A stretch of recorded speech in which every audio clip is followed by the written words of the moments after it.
The dining room at Dad's house had never felt smaller than it did that Thanksgiving afternoon, with 14 family members gathered around the mahogany table that had witnessed 30 years of holiday celebrations. The afternoon sun streamed through the bay windows, casting long shadows across the carefully arranged place settings and the centerpiece Mom had spent hours perfecting. I sat in my usual spot near the kitchen door, picking at my mashed potatoes while Dad held court from the head of the table. At 58, he still commanded the room with the same authority that had made him one of the city's most successful cardiologists. His voice carried the weight of someone accustomed to delivering life-changing news to patients and families. "Maria's doing exceptionally well at her pediatric practice," Dad said, gesturing toward my older sister with obvious pride. 300 patients, 2 associate doctors, expanding into a second location next year.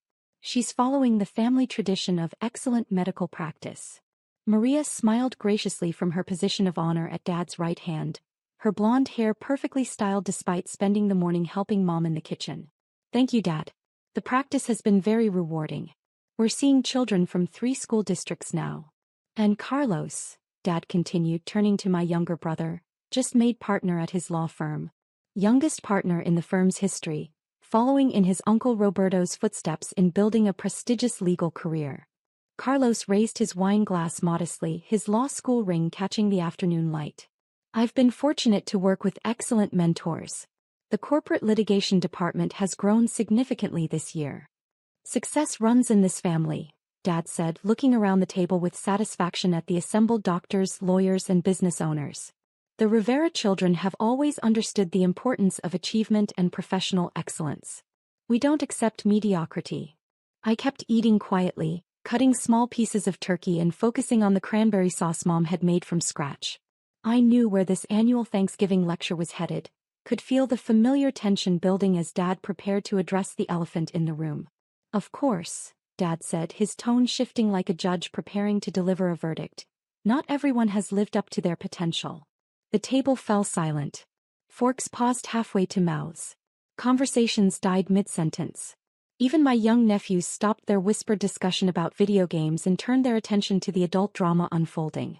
"Isabella," Dad said, looking directly at me with the same expression he probably used when delivering difficult diagnoses to patients, 36 years old, and still playing around with laboratory experiments like a graduate student who refuses to grow up.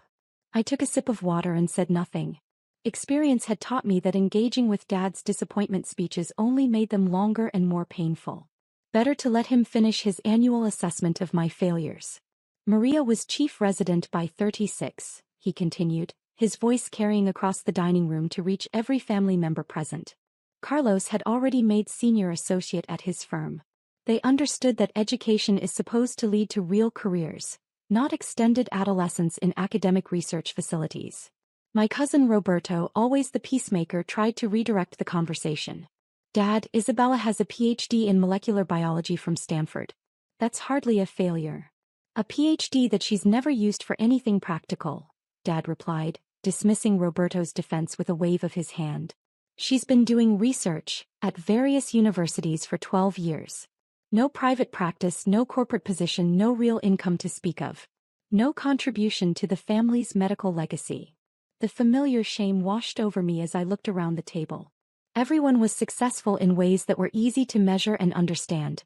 Maria's thriving pediatric practice with its steady stream of grateful parents, Carlos's law partnership with its impressive salary and social status, our cousins' businesses and professional achievements that could be explained at dinner parties.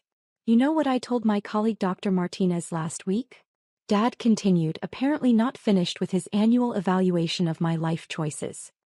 "He asked about my children's careers, and I had to explain that my youngest daughter is still finding herself in academic laboratories at 36 years old." Mom looked uncomfortable but didn't contradict her husband. She'd learned over 40 years of marriage that challenging Dad's pronouncements publicly only made family gatherings more uncomfortable for everyone. "You're the biggest disappointment in this family," Dad announced, his voice rising with the kind of authority that had commanded respect in hospital corridors for 3 decades. "You had every advantage: excellent education, family support, connections in the medical field through my practice, and you've wasted all of it on academic daydreaming." Everyone stayed silent. The only sounds were the ticking of the grandfather clock in the hallway and the distant sound of football on the television in Dad's study. Maria and Carlos kept their eyes on their plates, uncomfortable witnesses to this annual ritual of disappointment. 12 years of playing scientist, Dad continued, building momentum like a prosecutor presenting evidence to a jury. While your siblings built real careers that contribute to society and support families. Maria heals children and runs a successful business.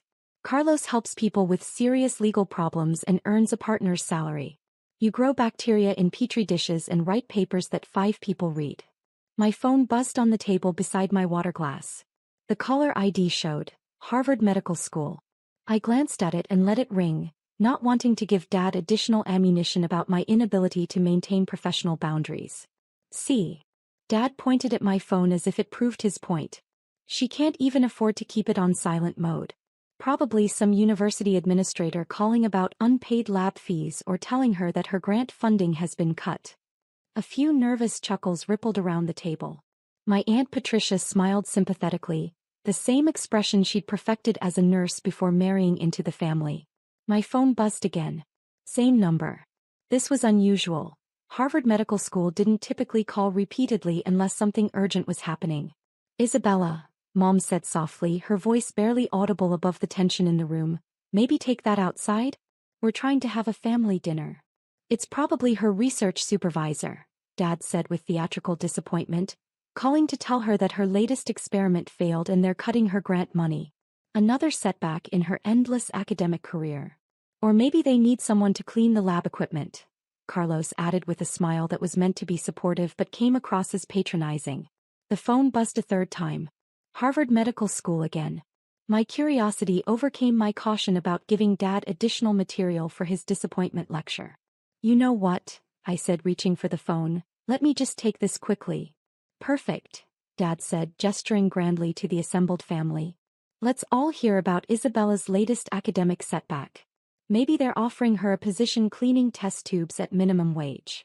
More laughter around the table, though most family members looked uncomfortable with Dad's increasing sarcasm. I answered the call and put it on speaker since everyone seemed interested in my professional failures. Dr. Rivera speaking. Dr. Rivera.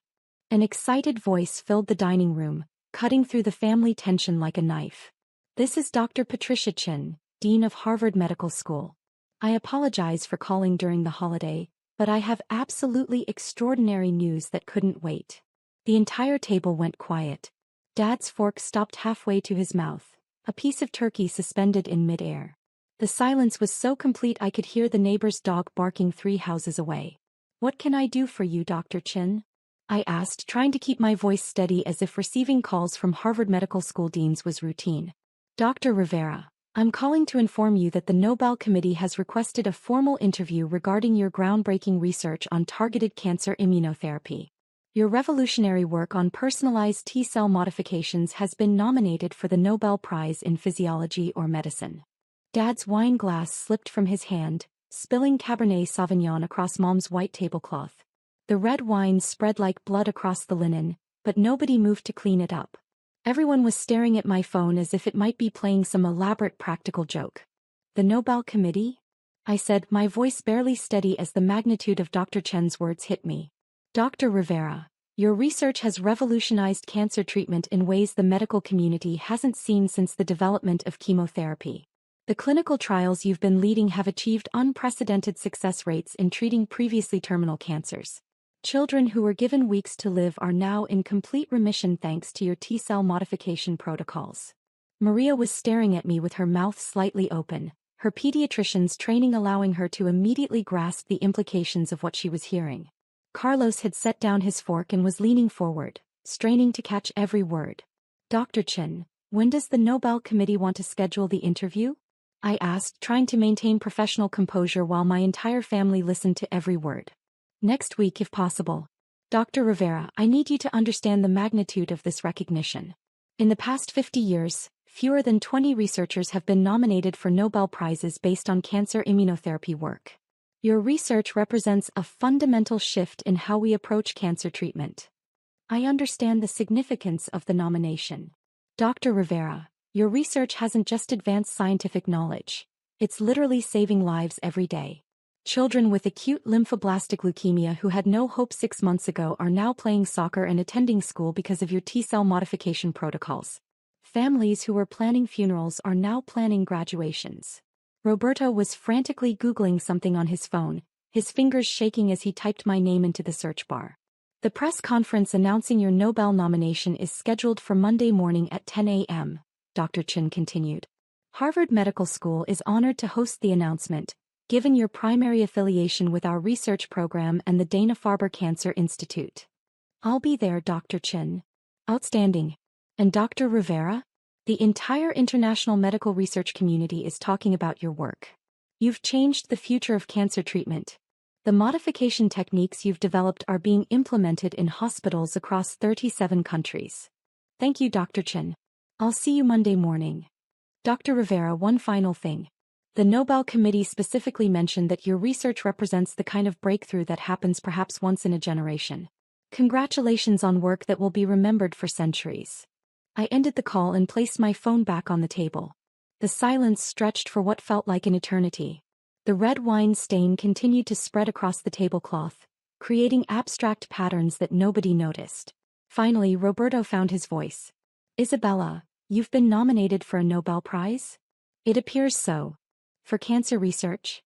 Maria asked, her voice weak with shock.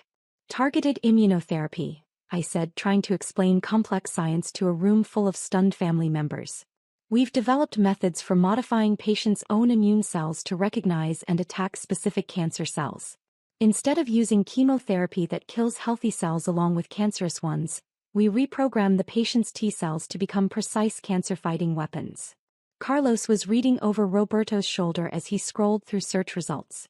Isabella, there are dozens of articles about you.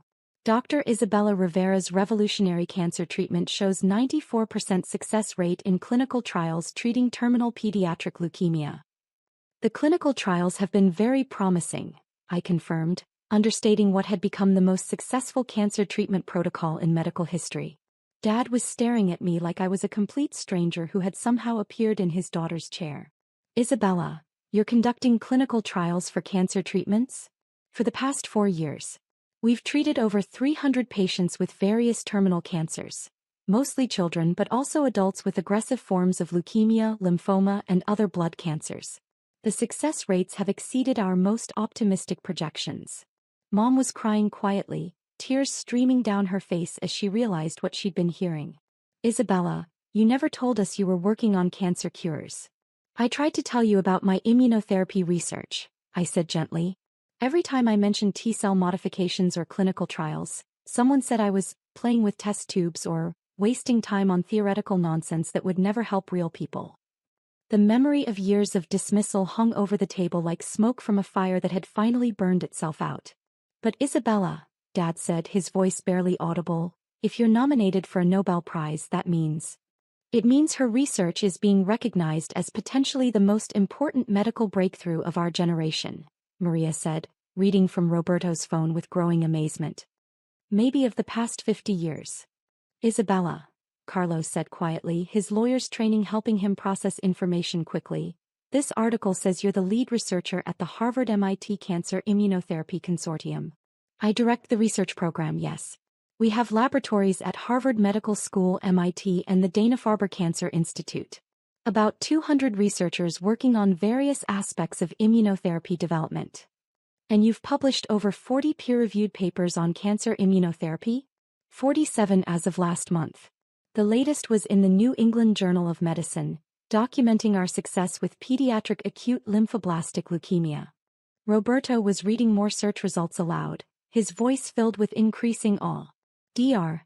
Isabella Rivera, 36, has emerged as one of the world's leading experts on personalized cancer immunotherapy. Her research team has developed treatment protocols that have achieved unprecedented success rates in treating previously incurable cancers, offering hope to families who had exhausted all traditional treatment options.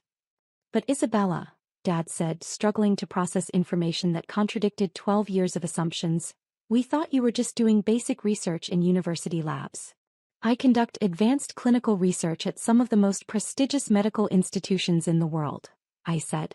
The playing with test tubes you've been dismissing is actually developing treatments that save people's lives.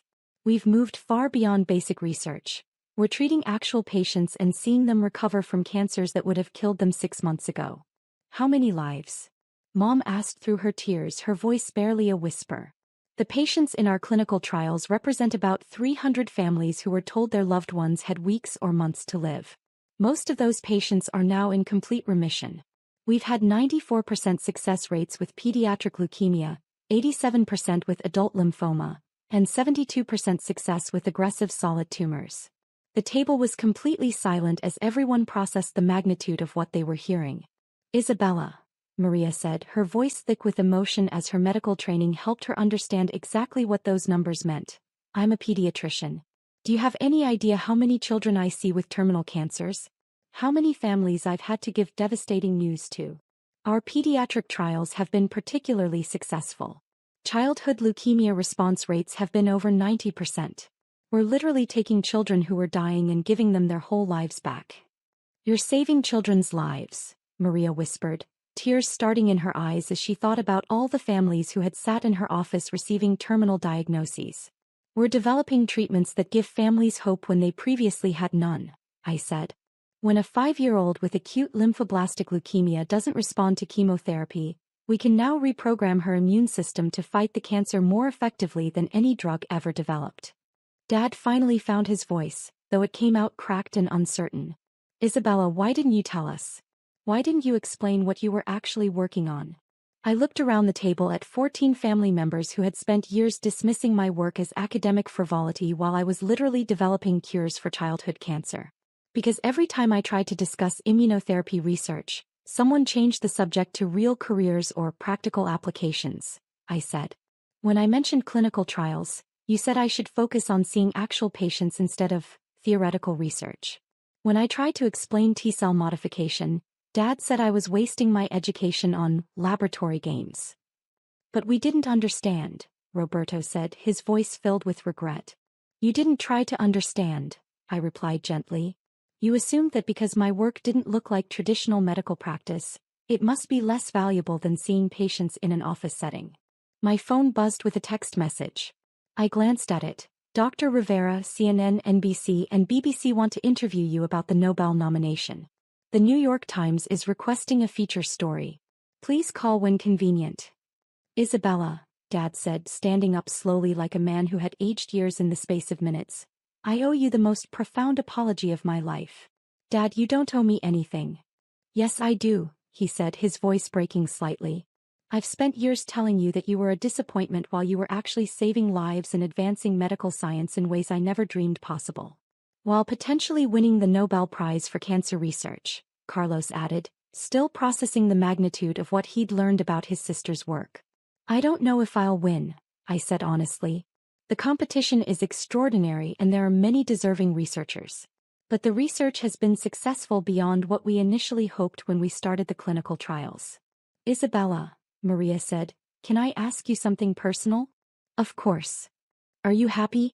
With your work, your research, the path you've chosen? I thought about the question while looking around the table at my family, all successful people who had worked hard to build meaningful careers in their own ways. Maria, I wake up every morning knowing that the research we're doing today might help a family receive good news instead of a terminal diagnosis, I said. When a child goes into remission after our treatment, when parents get to watch their daughter graduate from high school instead of planning her funeral, when we can tell a family that their loved one has a future instead of weeks, that's the most fulfilling work I can imagine. That sounds like happiness, Mom said, wiping tears from her eyes. It is. The recognition is gratifying, but the real satisfaction comes from knowing that families have more time together because of our research. Every day we delay in developing better treatments means more people die from cancers we might be able to cure. Dad sat back down and reached for my hand across the wine-stained tablecloth. Isabella, I'm proud of you. Not because you might win a Nobel Prize, but because you've dedicated your life to helping people in the most fundamental way possible. Thank you, Dad. That means everything to me. Can you forgive an old man for not understanding the importance of what you were building? There's nothing to forgive. You wanted to see me succeed, and success looks different in research than it does in traditional practice. You measure success by patients treated and income earned.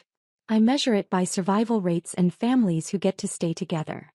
The conversation continued for another 3 hours as my family asked genuine questions about cancer immunotherapy, clinical trials and medical research. For the first time in 12 years, they were interested in understanding my work rather than dismissing it as academic waste of time. Isabella, Dad said as we cleared the dinner dishes together, I have one more question. What's that? The Nobel Committee interview. When will we know the results?